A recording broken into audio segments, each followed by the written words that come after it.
Kau tidak akan bisa memperdengarkan orang yang di kuburan, hai Muhammad. Selesai orang mati, mau diazanin untuk apa gitu? Ada yang lebih unik, ngajak bicara orang mati itu. Saya pernah lihat itu di kuburan, dia pegang kertas, orang-orang di sebelahnya nggak ngerti, saya ngerti apa yang dia bilang. Hai fulan bin fulan, kalau malaikat mungkar nakir datang tanya siapa Tuhanmu, jawablah Allah. Kalau antum ada orang meninggal, antum ikut, antum lihat dia pegang kertas, itu dia ngomong sama orang mati biasanya. Kalau datang tanya siapa nabimu, bilang Muhammad SAW. Kalau datang tanya agama, bilang Islam. Jadi dia memandu orang mati. Apa yang mau dipandu? Waktu masih hidup ajar, gitu. Jangan lagi mati. Dengarkan baik-baik agar tidak gagal faham yo. Ini penting yo. Ketika Allah memerintahkan kita agar melakukan amar ma'ruf nahi mungkar, dawuh Allah, wal takum minkum ummatu yad'una ilal khairi wa ya'muruna bil ma'rufi wa yanhauna 'anil munkar. Ketika Allah memerintahkan kita agar saling memberi nasihat, watawasau bil haqqi watawasau bis sabr. Kemudian kita berusaha melaksanakan apa yang menjadi perintah Allah.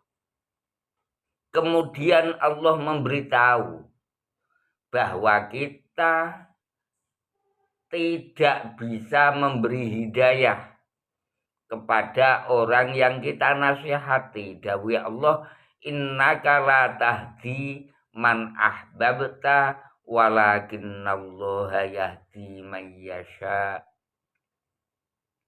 Apakah lantas kita tidak mau melakukan amar ma'ruf nahi mungkar? Apakah lantas kita tidak mau melakukan saling memberi nasihat?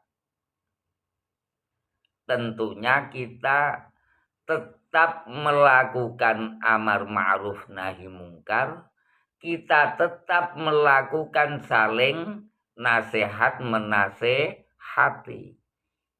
Karena dalil innaka la tahdi man ahbabta walakinnallaha yahdi man yasha wa huwa a'lamu bil muhtadin, itu tidak membatalkan perintah amar ma'ruf nahi mungkar. Berkenaan mau dinasihati atau tidak, mendapatkan hidayah dari Allah atau tidak, itu tidak wewenang kita, tapi itu wewenangnya Allah Subhanahu wa ta'ala yang bersifat, yang mempunyai asma al-hadi. Begitu juga tentang talqin mayit muslim. Coba kita ingat, Rasulullah pernah memerintahkan kita agar mencari ilmu. Kita diperintah Rasulullah untuk mencari ilmu mulai dari ayunan sampai masuk liang lahat. Dawuh Rasulullah, utlubul ilma minal mahdi ilal lahdi. Carilah ilmu mulai ayunan sampai masuk liang lahat. Lah, ilah yang ada, yang masuk pada al-lahdi, ilallah, itu bimakna intihaul ghayah. Sebagaimana ilah yang masuk pada al-marafiqi dari ayat idza qumtum ila sholati fausilu wujuhakum wa aydiyakum ilal marafiq. Ketika kita mau sholat diwajibkan wudhu. Ketika kita wudhu diwajibkan membasuh dua tangan sampai dua siku, sampai dua siku. Lah dua siku juga wajib basuh, ora tangan tok, tapi sikunya pun wajib dibasuh.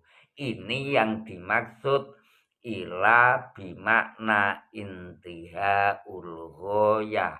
Menurut kaidah fiqhiyah, mala yatimul wajibu illa bihi fahuwa wajibun, mala yatimul wajibu illa bihi fahuwa wajibun.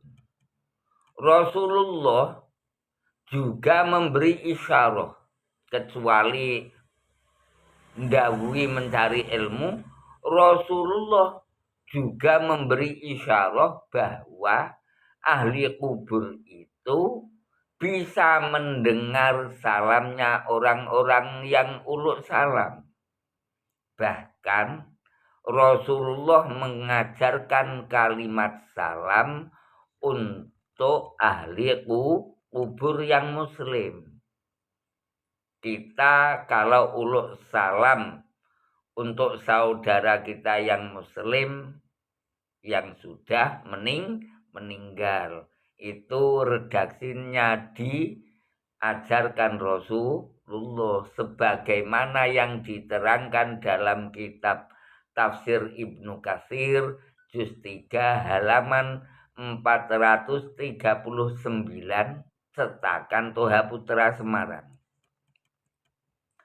Saya menggunakan referensi tafsir Ibnu Katsir karena saya sering mendengar Yazid Jawas yang notabene Wahabi Salafi juga sering menggunakan tafsir Ibnu Katsir sebagai rujukan. Lah, Rasulullah diterangkan dalam tafsir Ibnu Katsir mengajarkan kita tentang kalimat salam untuk ahli kubur. Wa qad 'allaman nabiyyu sallallahu alaihi wasallam ummatahu idza ra'awul qubur. Kalimat yang diajarkan Rasulullah, salamun alaikum ahlad diyar minal mu'minin wa inna insyaallahu bikum lahiqun.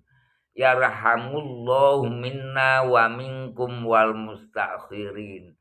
Nas'alullaha lana wa lakumul afiyah.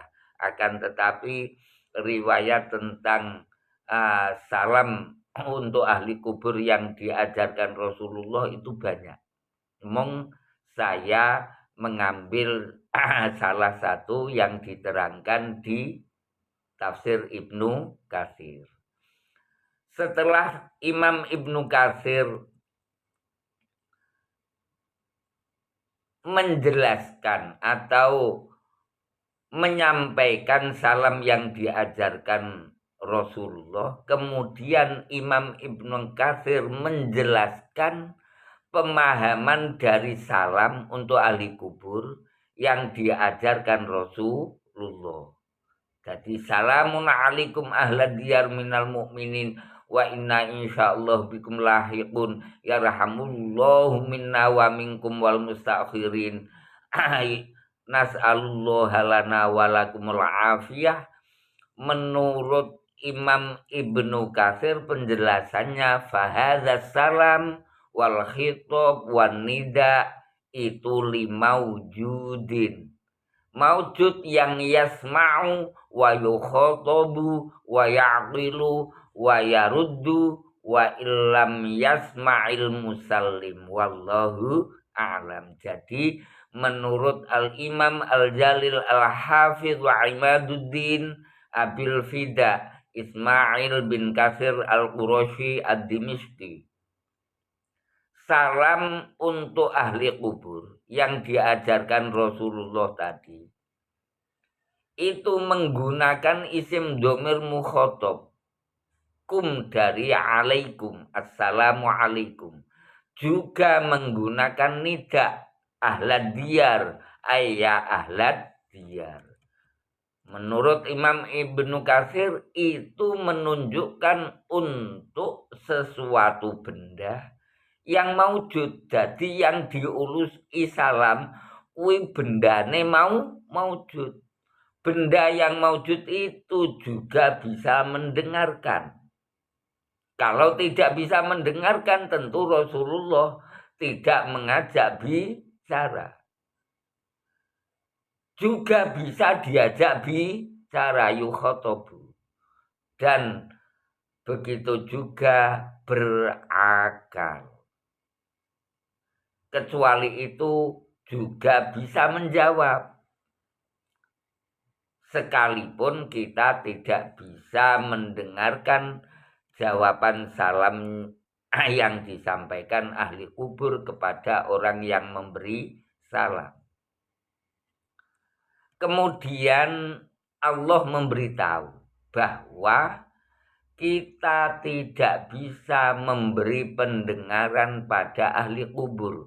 Wa ma anta bimusmi'am fil kubur. Setelah Allah memberitahu bahwa kita tidak bisa memberi pendengaran pada ahli kubur, wa ma anta bimusmi'am fil kubur. Karena memang la haula wala quwata illa billahil aliyyil azim. Apakah lantas kita tidak mengamalkan perintahnya Rasulullah utulubul ilma minal mahdi ilal lahdi? Maka kita tetap mengamalkan perintah Rasulullah. Karena apa? Karena dalil wama anta bimusmi'am fil kubur itu tidak membatalkan perintah utulubul ilma minal mahdi ilal lahdi.